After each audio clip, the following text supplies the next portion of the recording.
morning, everyone. First, I would like to extend my greetings to Generale Francesco Saverio Agresti, Director of the Institute for Higher Defense Studies, Professor Massimo Maria Caneva, President of AISI, an old friend, the distinguished high authorities here today, or joining us remotely, representing the academic, military, and diplomatic worlds, and of course, all of the students here today. I am very pleased to participate in this seminar, even if only from New York. Today's event is part of a long and exciting journey.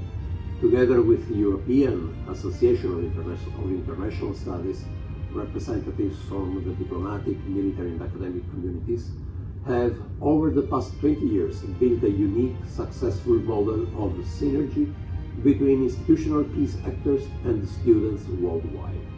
This has been made possible thanks to the support of our Minister of Foreign Affairs, which has believed in this journey from the very beginning.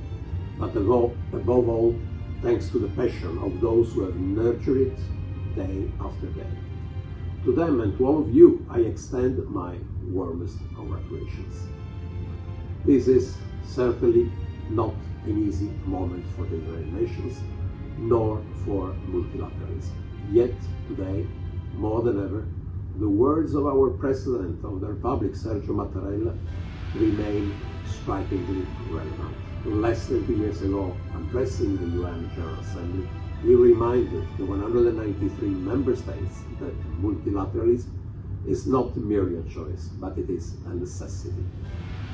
Through multilateralism today faces growing pressure. Polarization is rising. Trust among nations is eroding. These dynamics weigh heavily on the effectiveness of the UN and complicate the pursuit of our shared global agenda. Yet we should ask ourselves, and here I address the students in particular, what the world would look like without the United Nations. What would happen without that framework of rules and conventions, which, despite countless challenges, compels states to engage daily with one another before the eyes of the world. Without multilateralism, without the UN, our world would be far more fragile, far more divided, and far more dangerous. Of course, institutions do not endure on their own. To remain effective, multilateralism requires reform, grounded in realism but driven by ambition. And this applies to the UN as well.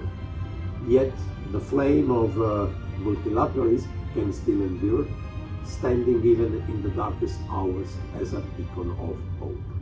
But it must be nurtured day after day. Today's seminar is a vivid example, and this is also what Italy tries to do every day at the UN, shaping the future of multilateralism. Allow me to share a concrete example.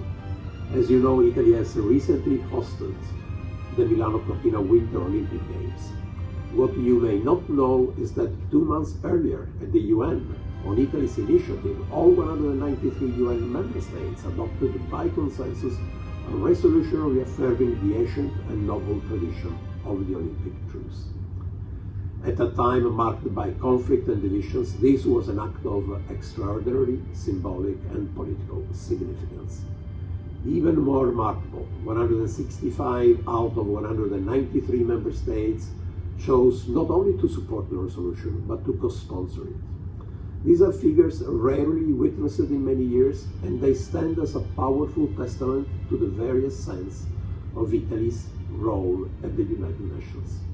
Its vocation to bring parties together, to keep channels of dialogue open, and to build a common ground even in the most difficult moments in the service of the highest values we share: peace, development, justice, and human rights.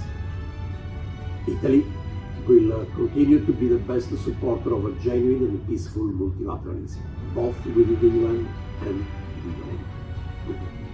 So, my final message to the students participating in today's seminar is: believe in multilateralism, even in challenging times.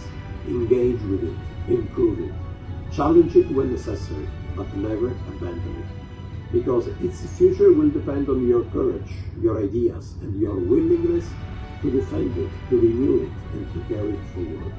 Thank you very much, and my warmest wishes for the success of today's event. Best wishes to all of you.